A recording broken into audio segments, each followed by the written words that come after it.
Well, more speculation has been raised on the reasons for NATO's intervention in Libya. And as RT's Laura Emmett reports, the organisation may have been trying to prevent Gaddafi from burying the American buck.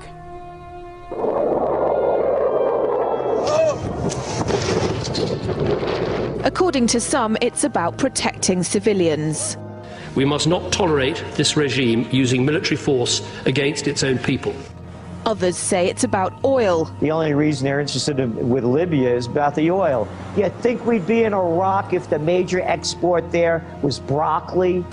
But some are convinced intervention in Libya is all about currency, specifically Gaddafi's plan to introduce the gold dinar, a single African currency made from gold, a true sharing of the wealth. It's one of these things that you have to plan almost in secret, because as soon as you say you're going to change over from the dollar to something else, you're going to be targeted. There were two conferences on this, one in '96 and another one in the year 2000, called the World Mataba Conference, organized by Gaddafi. And everybody was interested. I think most countries in Africa were keen. Gaddafi didn't give up. In the months leading up to the military intervention, he called on African and Muslim nations to join together to create this new currency that would rival the dollar and euro. They would sell oil and other resources around the world only for gold dinars. It's an idea that would shift the economic balance of the world. Countries' wealth would depend on how much gold they have, not how many dollars they trade. And Libya has 144 tons of gold. The UK has double that, but 10 times the population.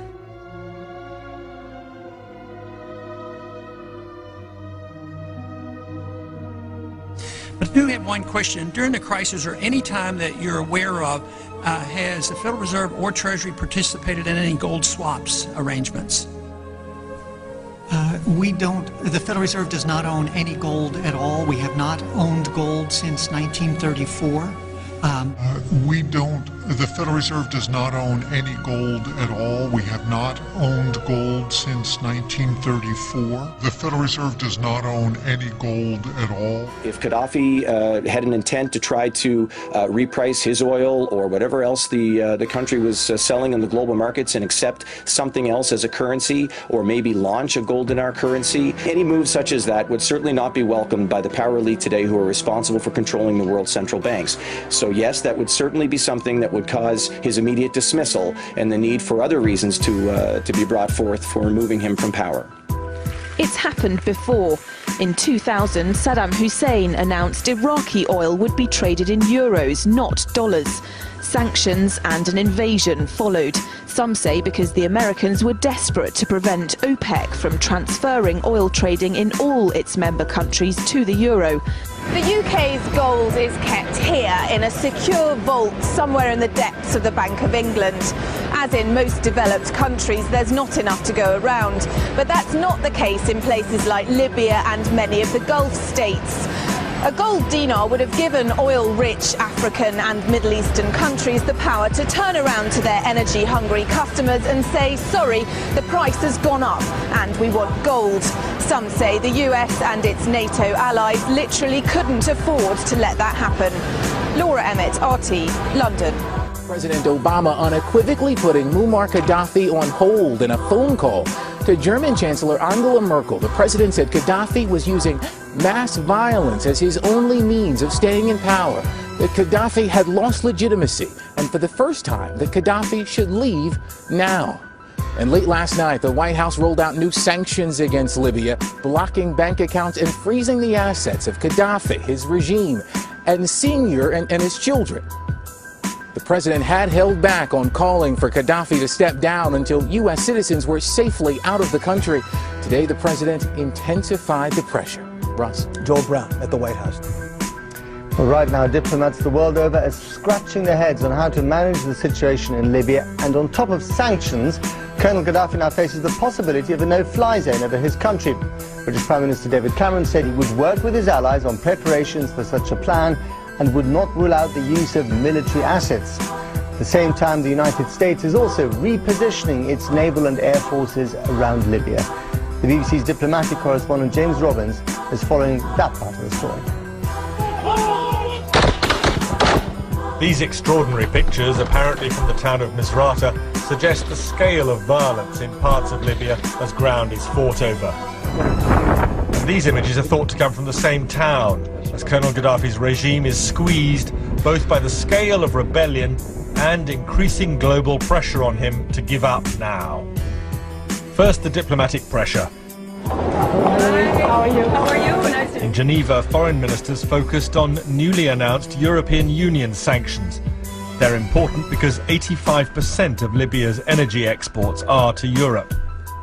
Hillary Clinton said no military action was pending, but at Westminster the Prime Minister made clear the option of enforcing a no-fly zone over Libya is being worked on. We do not in any way rule out the use of military assets. We must not tolerate this regime using military force against its own people. And in that context, I've asked the Ministry of Defence and the Chief of Defence Staff to work with our allies on plans for a military no-fly zone.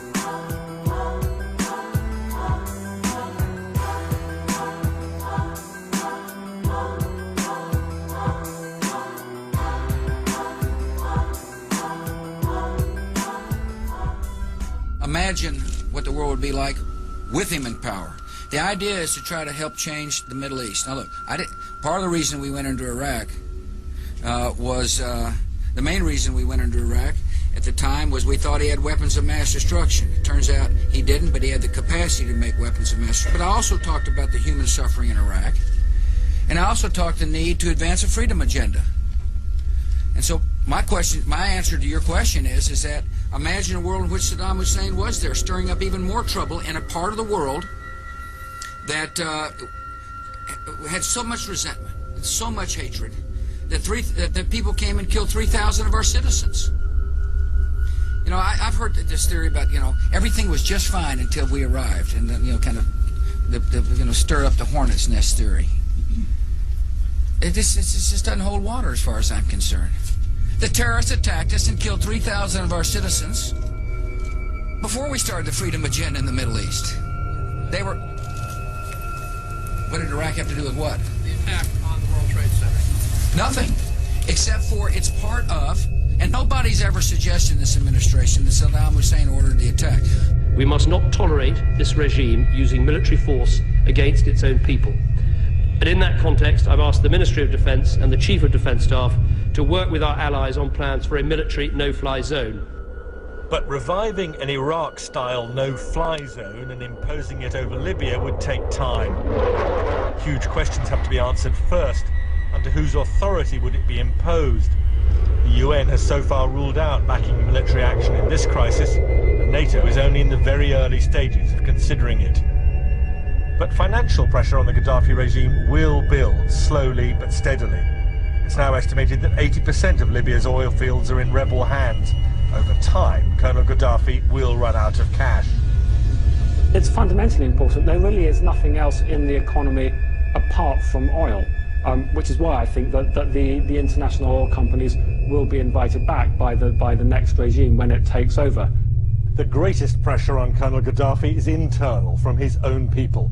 He's lost large parts of his country to the rebellion, with the east of the country fully in opposition hands. Libya's second city, Benghazi, was the first to fall. There's been fierce fighting at Misrata, particularly to control the airbase. There are towns outside Tripoli which remain in the hands of Gaddafi loyalists, including Sirte, Colonel Gaddafi's birthplace. But the focus is still on the capital itself. Tripoli is home to around 1.7 million people out of a total population of 6.4 million. And it's still the command centre for up to an estimated 10,000 armed forces thought to be loyal to Gaddafi. Libya's Colonel Muammar Gaddafi has warned that his people will fight back if world powers try to enforce a no-fly zone over the country's skies. Gaddafi told Turkey's TRT channel that the West only wanted to take action so it could seize control of Libyan oil. He also claimed that if he stepped down, it would leave a power vacuum to be filled by Al-Qaeda. "We are the ones preventing Al-Qaeda from taking control," he said. "They would drag the whole region into chaos."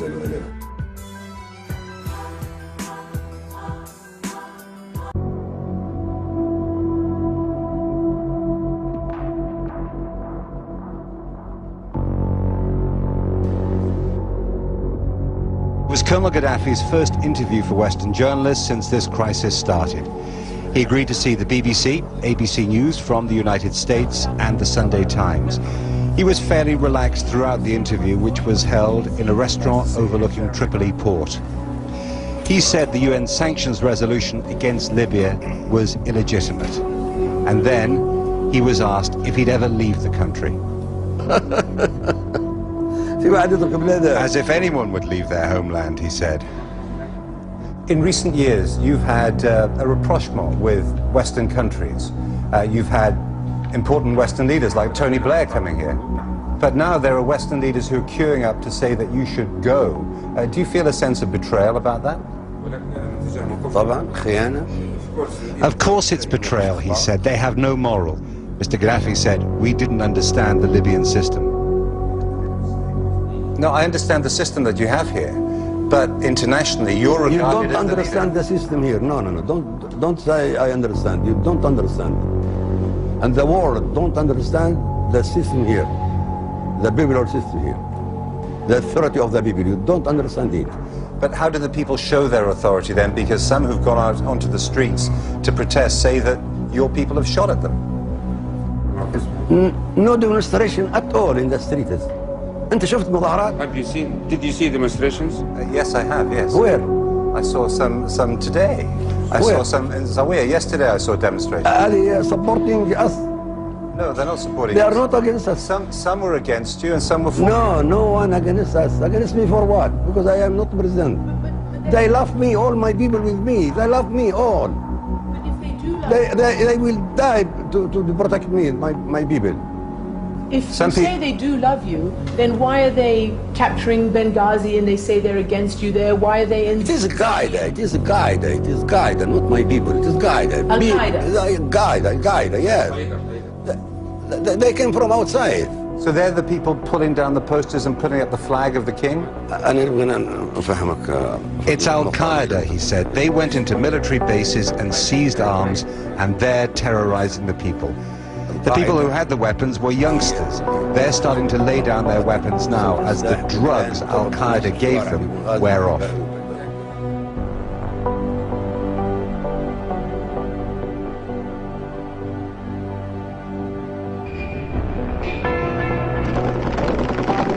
Even bin Laden's displays of strength for the Western media were faked. The fighters in this video had been hired for the day and told to bring their own weapons. For beyond his own small group, bin Laden had no formal organization, until the Americans invented one for him.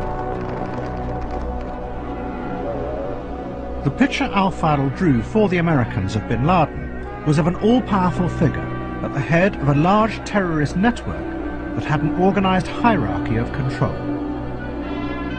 He also said that bin Laden had given this network a name, Al-Qaeda. It was a dramatic and powerful picture of bin Laden, but it bore little relationship to the truth. The reality was that bin Laden and Ayman Zawahiri had become the focus of a loose association of disillusioned Islamist militants who were attracted by the new strategy.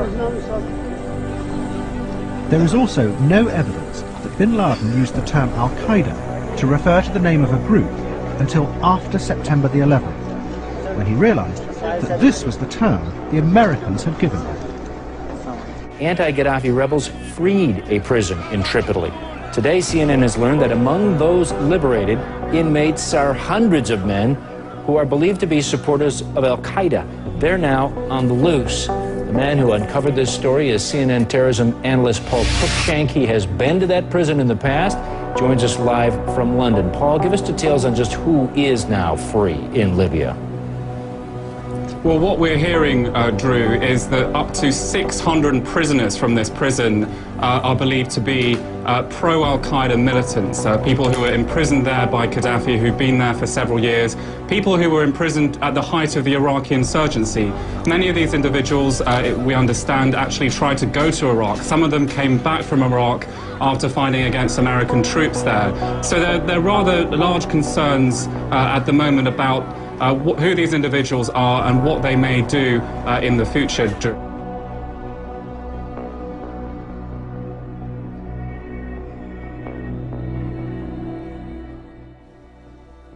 US President Barack Obama called on Muammar Gaddafi to stop the bloodshed and fighting in Libya, as rebels and forces loyal to him continue to clash on Monday. Although it's clear that Gaddafi's rule is over, he still has the opportunity to reduce further bloodshed by explicitly relinquishing power to the people of Libya and calling for those forces that continue to fight to lay down their arms for the sake of Libya. While rebels searched Tripoli for Gaddafi, some forces loyal to the autocratic leader fiercely continued the fight. Obama said the United States would be prepared to offer Libya support and provide humanitarian aid to the wounded. I've directed my team to be in close contact with NATO as well as the United Nations to determine other steps that we can take. To deal with the humanitarian impact, we're working to ensure that critical supplies reach those in need, particularly those who've been wounded. The U.S. President said his country will continue to be involved in the multinational effort and supports NATO's mission in the ouster of Gaddafi. We're working to ensure that critical supplies reach those in need. Now, how could all these people get such a weapon in such good condition? The rifle is not and has never been adopted by the Libyan army. Usually Libyan soldiers run around with old Kalashnikovs, like this one.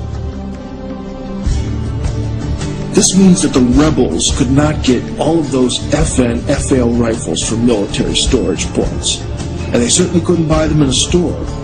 So the question is, where did they get them from?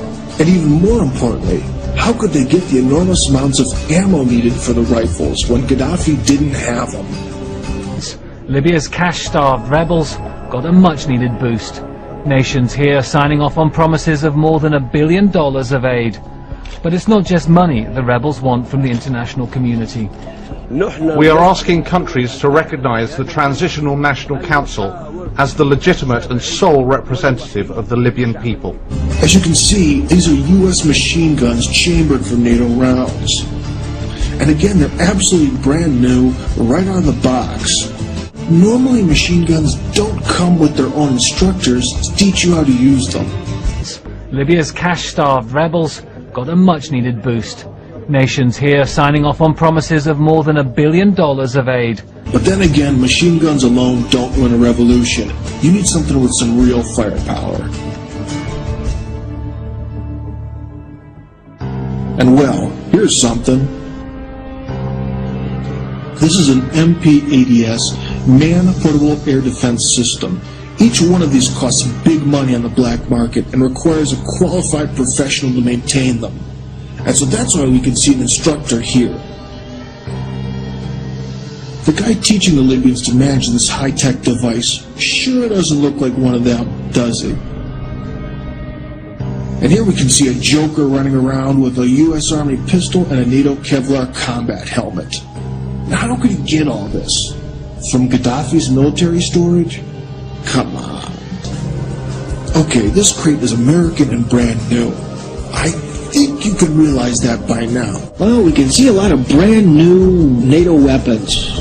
Foreign instructors, American ammo, new uniforms and equipment, and a suspiciously large amount of non-Libyan mugs. Do you know what this looks like? You're absolutely right. It definitely looks like a well-organized coup from abroad. The foreign managers have brought the people, provided the brand new weapons, instructors, and equipment, all to the young people in Libya. Naive young people who work for free drugs, dope, and just the rush of being a revolutionary. Nobody even knows who the rebels represent. And there's good evidence that the Al-Qaeda is there. So we may be delivering Al-Qaeda another prize. They'll be in Libya. They weren't there before. And also, the Al-Qaeda is in Iraq now. So these unintended consequences of our foreign policy are so overwhelming. Logic tells us that we shouldn't be dealing with our foreign policy in this manner. We should be dealing for national security in defense of our country and not pretending that we can pick the dictators around the world. It's been very unsuccessful, and American people are waking up to this. Nobody even knows who the rebels represent. And there's good evidence that the Al-Qaeda is there. So we may be delivering Al-Qaeda another prize. They'll be in Libya. They weren't there before. Promises of the Great Society have been shot down on the battlefield of Vietnam, making the poor white and Negro, bear the heaviest burdens both at the front and at home. Other civil rights leaders, for various reasons, refuse or can't take a stand or have to go along with the administration. That's their business. But I must say tonight that I know that justice is indivisible. Injustice anywhere is a threat to justice everywhere. We've got some difficult days ahead. But it really doesn't matter with me now, because I've been to the mountaintop.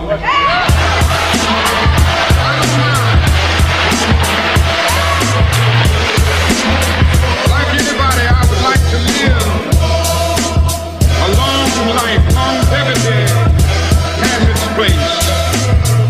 But I'm not concerned about that now. I just want to do God's will.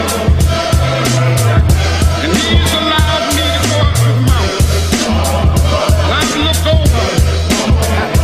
And I've seen the promised land. I may not get there with you, but I want you to know tonight that we as a people will get to the promised land.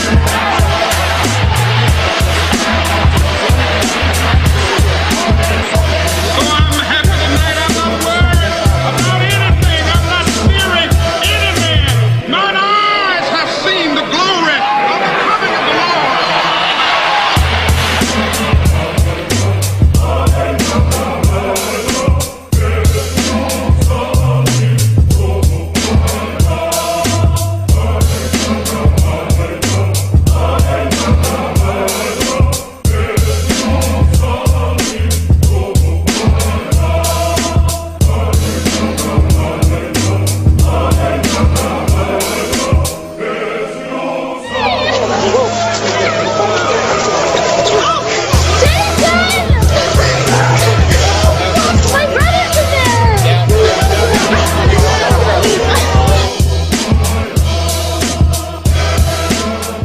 I want to say to Al Jazeera, wake up, because you are in dreaming. No one can kill Muammar Gaddafi. All Libyan with Muammar Gaddafi. We invited the foreign media to come to Tripoli and to Libya and to see and to watch and to send their reports to their channels.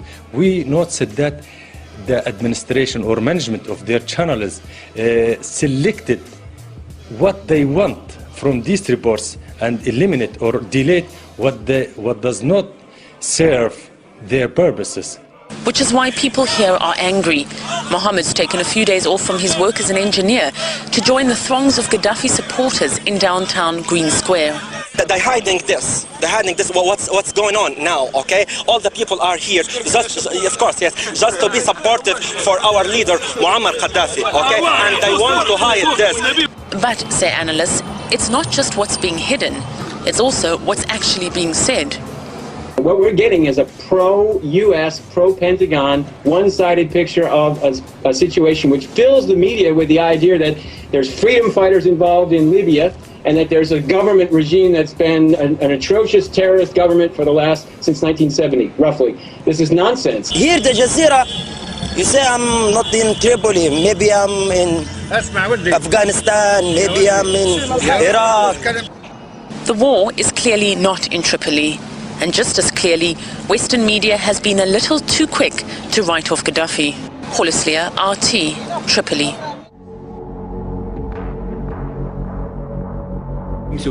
The coalition said destroying Gaddafi was not their goal. Then why bomb his palaces? Now some officials have claimed that eliminating him was in fact their goal. Who gave them that right? Did he have a fair trial? Returning to the no-fly zone, the bombings are destroying the country's entire infrastructure. When the so-called civilized world uses all its military power against a small country destroying what's been created by generations, I don't know if that's good.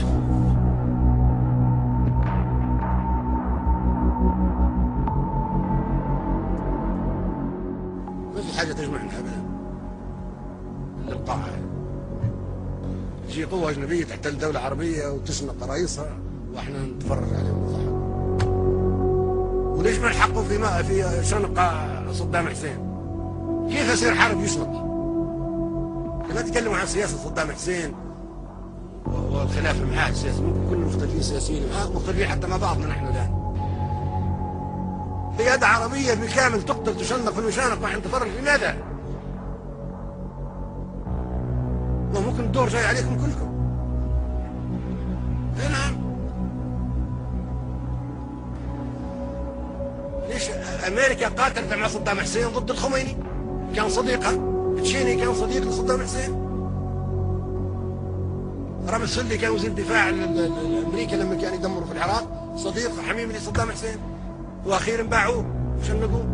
حتى أنتم أصدقاء أمريكا، نحن أصدقاء أمريكا، بلاش نقول أنتم، نحن أصدقاء أمريكا كلنا. قد توافق أمريكا على شنقنا في يوم ما. احنا شو للأسف الشديد احنا أعداء لبعضنا، احنا كلنا نكره بعضنا ونتخاصم مع بعضنا ونكيد لبعضنا ونشمت في بعضنا ونتآمر على بعضنا. احنا مخابراتنا نتآمر على بعضنا، ما تحمي فينا من العدو. احنا عدو لبعض، عدو العربي صديق للعربي الآخر. هل المقاعد الدائمة هل نحن متساويين فيها؟ أبدا، غير متساويين. من برا الخطابة فقط، زي ما تخطب في حديقة. Gaddafi upstaged Obama's 40-minute speech by speaking for an hour and a half, delivering a scathing attack from the podium against the world body. It was as if fireworks went off. Seriously, what he said was that the UN, the world body, has failed to intervene or prevent 65 wars since the inception of the UN in 1945.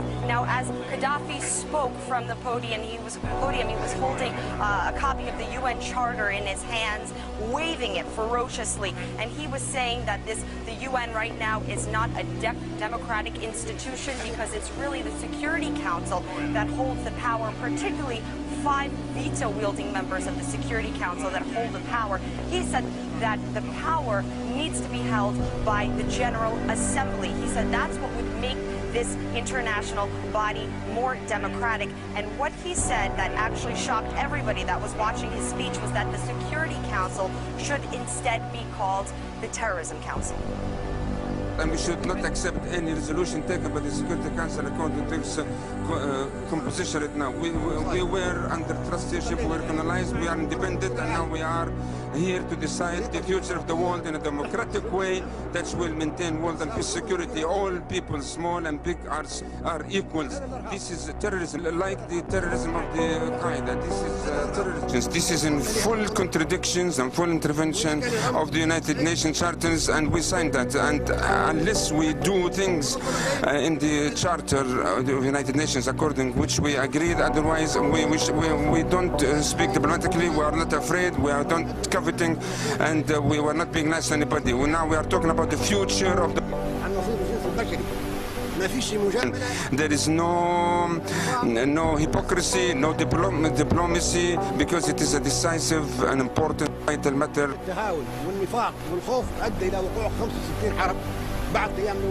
Of understanding and hypocrisy created to 65 wars after the establishment of the United Nations.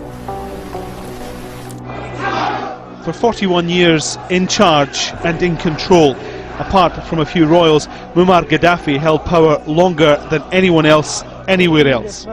Even in the last few days, his country facing attacks from an international alliance, he was full of bravado, full of contempt for those who sought to end what he saw as a glorious rule to be hailed forever.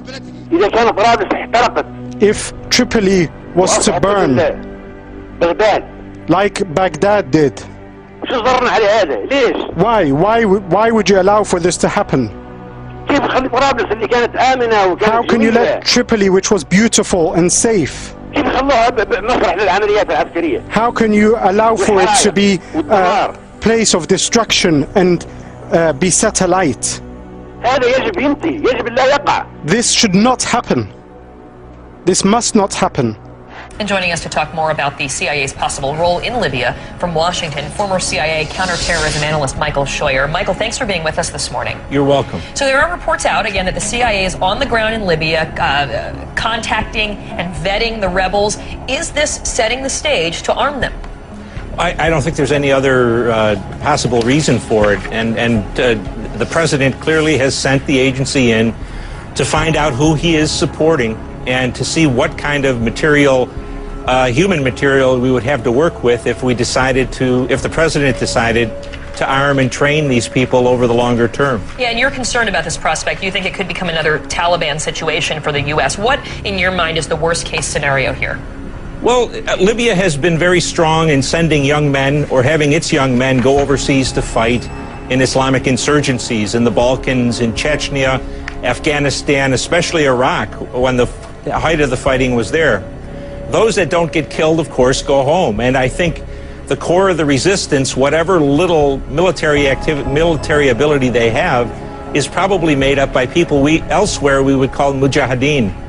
And so it's a dicey proposition to be getting involved with this. I'm not sure that the opposition, if it takes power, is going to be much better than was Gaddafi. But that's why you need to have the CIA, I presume, in there vetting, as we said, who are these people, who are the elements that are funding them or supporting them, who are the politically the most palatable and the least palatable among them. The White House saying that no decision has been made. I have a question for you as a CIA veteran, I guess. I mean, the fact that we even know about this, is that unusual? I mean, should we just assume that the CIA in this sort of a situation would, of course, be in there on the ground?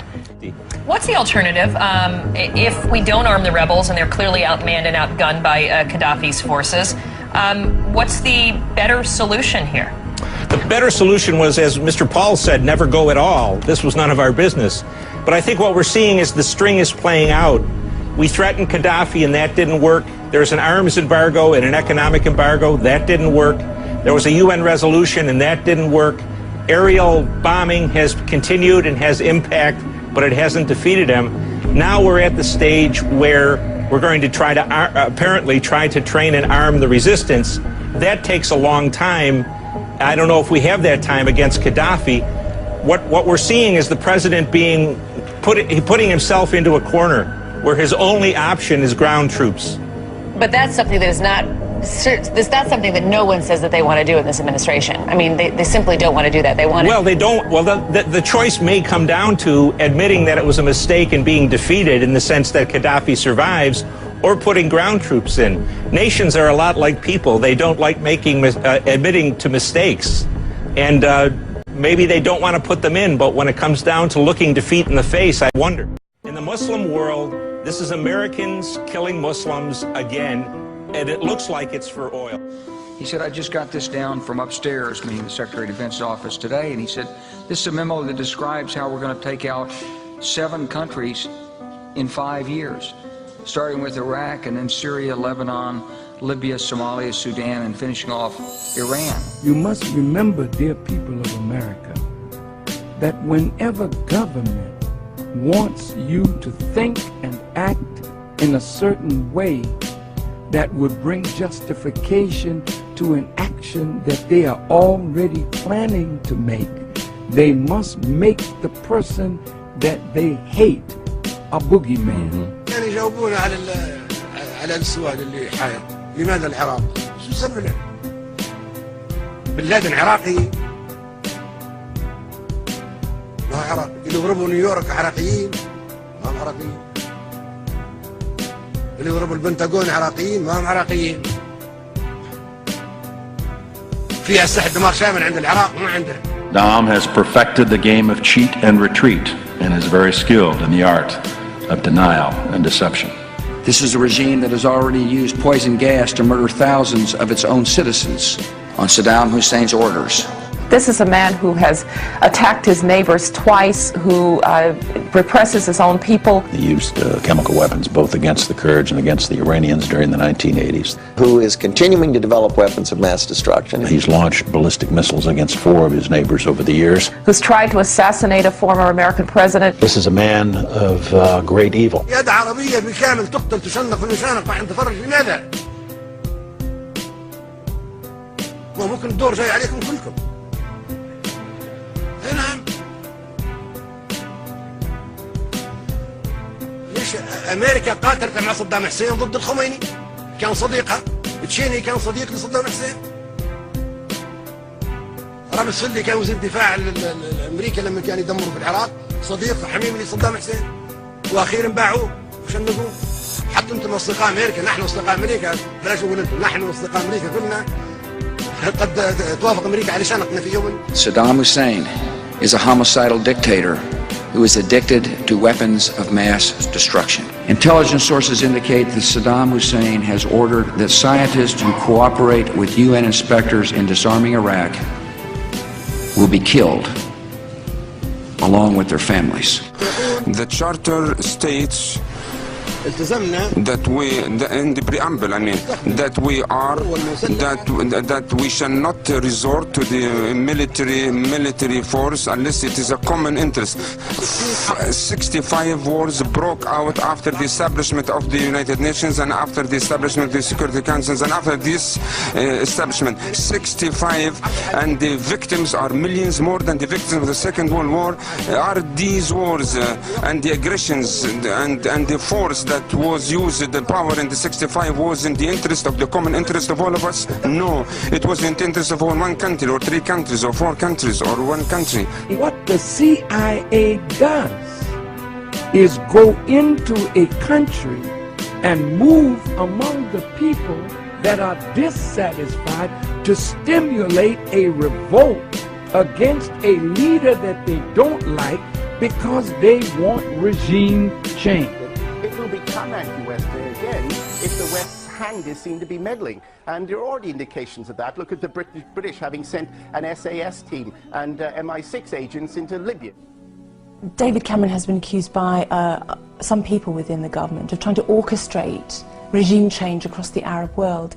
Is this something that you agree with? Of course. With France. Of course. It's very obvious. It's very obvious. Has Gaddafi used the oil money to build Libya? Yes. Did Gaddafi use oil money and discover water under the Sahara Desert and brought that water to the surface and brought water from Benghazi all the way to the border almost of Tunisia? Did he impose farming in the desert so that they could feed their own people? Yes. Are there billions of dollars that he's spending building homes, building apartments for his people? Yes. So something is under this. And so when America, England, France, 3 imperialist powers want to destabilize that country, is it that you're so concerned? You are hearing rumors, false reports. Please take your camera tomorrow morning, even this night. Go to every city in Libya. Everything is calm. Everything is peaceful. The point is there is a big gap between reality and the media reports. So is the unbalanced nature of the coverage. Rather than being impartial observers, some networks stop short of directing the protesters. But here, the Al Jazeera crew is warming up the crowd in time for their next live report. Footage we see on American and British channels looks fake. They create an illusion of military action. Where are the aircraft? Where are the bomb raids? Where is the destruction and casualties we hear so much about? If all that is true, evidence should now be on the table of the Security Council. On both sides, the army and police on one, the insurgents on the other, only 150 to 200 people were killed. But it's claimed there were thousands. An attack on Muammar Gaddafi is an attack on Libya itself. It is treason. There is no uprising in the east, only a criminal enterprise by a few hundred gangsters. They are mystified that the United Nations cannot see that. There's a constant refrain in this crowd. The people are happy, but Al Jazeera knows nothing. Well, the reports of Libya mobilizing its air force against its own people spread quickly around the world. But Russia's military chief says they've been monitoring from space, and the pictures tell a different story. According to Al Jazeera and to BBC, on the 22nd of February, Libyan government has inflicted airstrikes on Benghazi, the biggest city in the country. country and on Tripoli.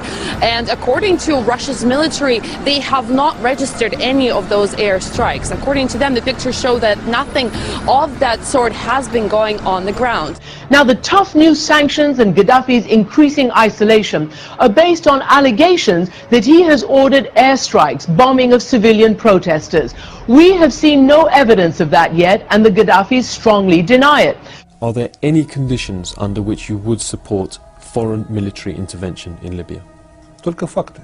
Facts, that's all. Only facts on the table of the UN Security Council saying that weapons were used against peaceful civilians in Libya.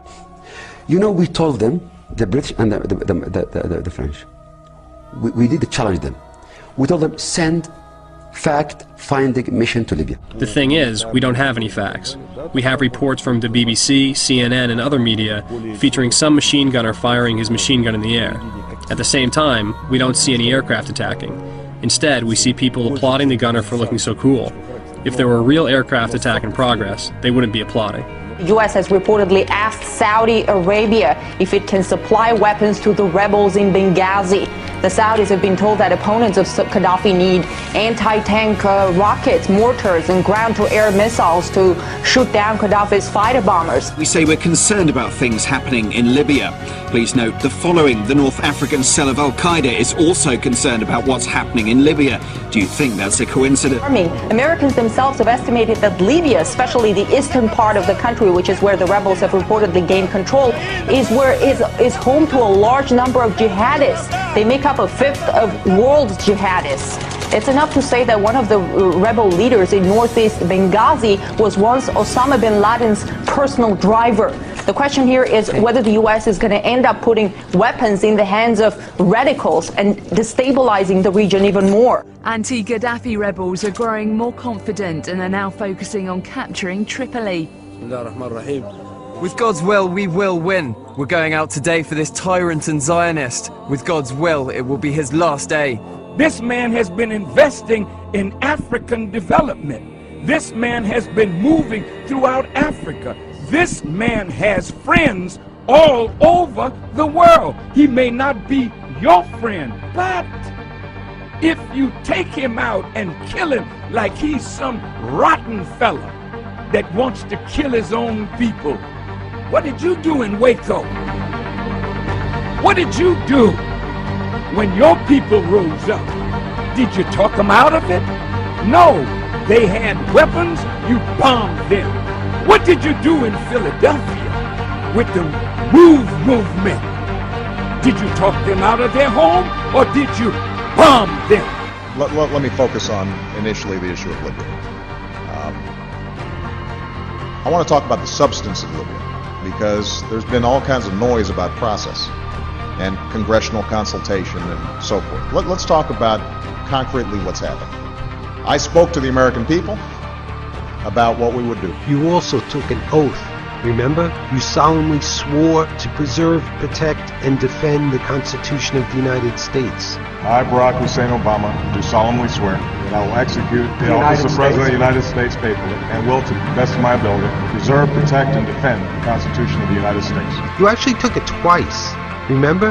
You solemnly swore that to the best of your ability you would preserve, protect, and defend the Constitution of the United States. I, Barack Hussein Obama, do solemnly swear that I will faithfully execute the office of President of the United States and will, to the best of my ability, preserve, protect, and defend the Constitution of the United States. We have done exactly what I said we would do. Except, of course, the most important thing, your oath of office, where you solemnly swore to uphold the Constitution. And before the election, you told people that you would uphold it. You answered a question about this very thing, about presidential war powers. So, a lot of this fuss is politics. Fuss, it's our Constitution. We were warned of exactly this abuse of power by the father of the Constitution. Madison wrote how the U.S. Constitution was deliberately designed to prevent the president from doing what Obama has done. In no part of the Constitution is more wisdom to be found than in the clause that confides the question of war or peace to the legislature and not to the executive department. Our Constitution was clearly written to prevent Obama from doing what he explicitly promised us he wouldn't do if we trusted him with the responsibility to preserve, protect, and defend the Constitution. And this suddenly becomes the cause célèbre for some folks in Congress? Come on. This guy should be impeached. There's no legitimacy to allow a president to continue after he's done such a thing with the most important issue, the issue of war. And this suddenly becomes the cause célèbre for some folks in Congress? Come on. He should be impeached. If there was any justice in this country, he swore an oath to the Constitution and he violated that oath. We hear eerie echoes of the run-up to the war in Iraq in the way the president and the vice president talk about Iran. Well, George Bush and Dick Cheney must hear, loud and clear, from the American people and the Congress, you do not have our support and you do not have our authorization to launch another war. But I want to ask you about something you've been involved with. You said that if the President of the United States had launched an attack on Iran without congressional approval, that would have been an impeachable offense. Do you want to review Absolutely. That comment you made? Well, how do you stand on that now? Yes, I do. I want to stand by that comment I made. The reason I made the comment was as a warning. The reason I don't say those things lightly, Chris. You've known me for a long time. I was chairman of the Judiciary Committee for 17 years, or its ranking member.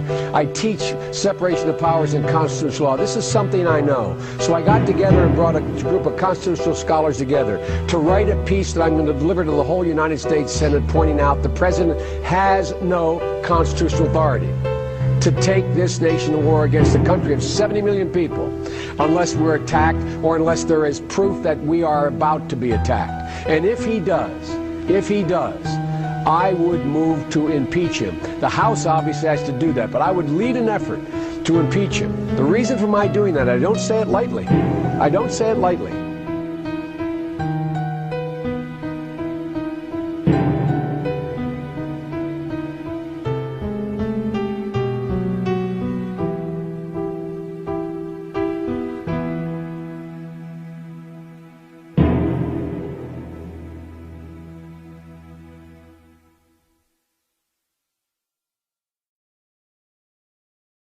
Just leave us alone. Well, I'm not going to leave you alone.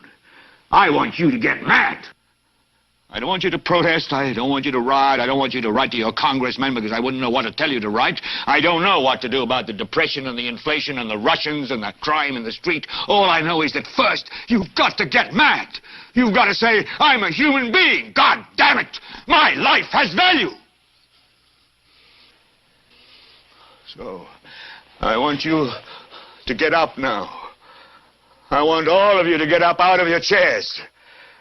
I want you to get up right now and go to the window, open it, and stick your head out and yell, I'm as mad as hell, and I'm not going to take this anymore!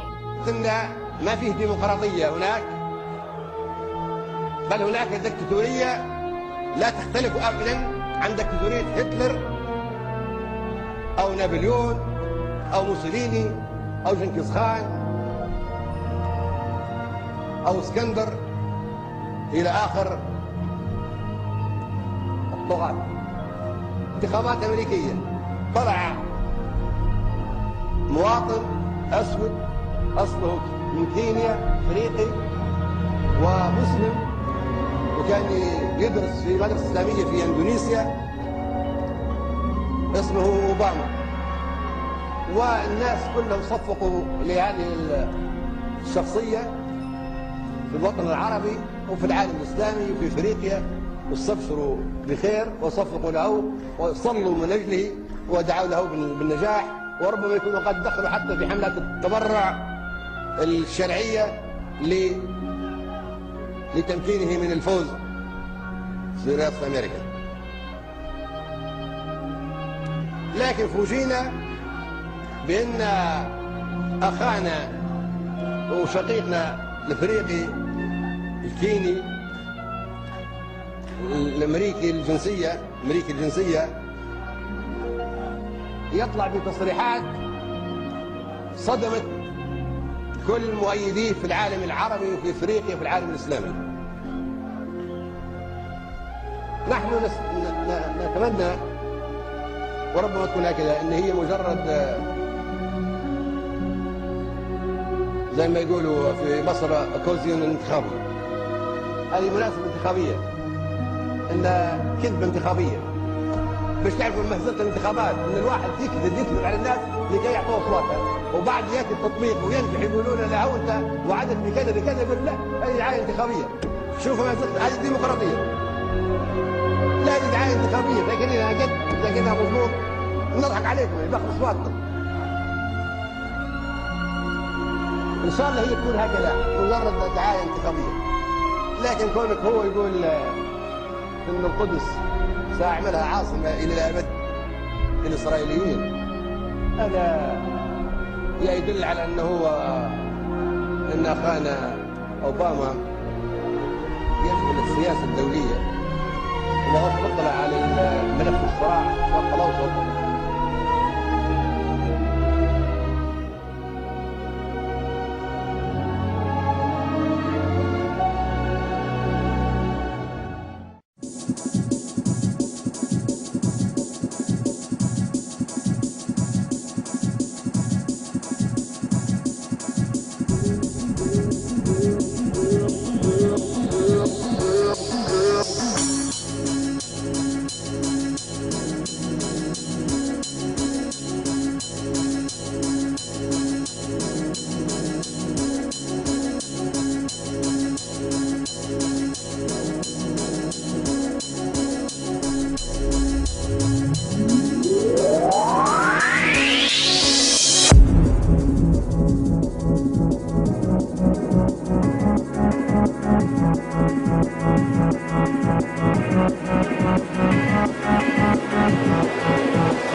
shine on, making our faces many colors. Everyone is moving like waves make an ocean on and on.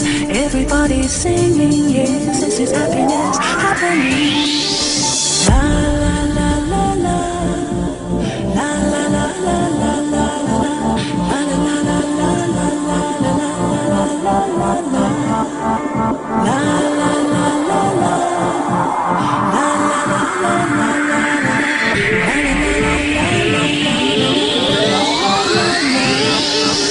everything will be perfect tonight and forever. Light shine on, making our faces many colors. Everyone is moving like waves make an ocean on. Everybody's singing, yes, this is happiness happening.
Everything will be perfect, will be perfect, will be perfect, will be perfect.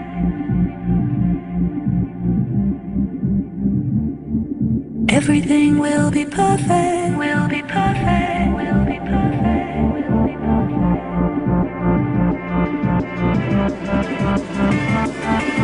Everything will be perfect tonight and forever. Light shine on, making our faces many colors. Everyone is moving like waves make an ocean on and on. Everybody's singing, yes, this is how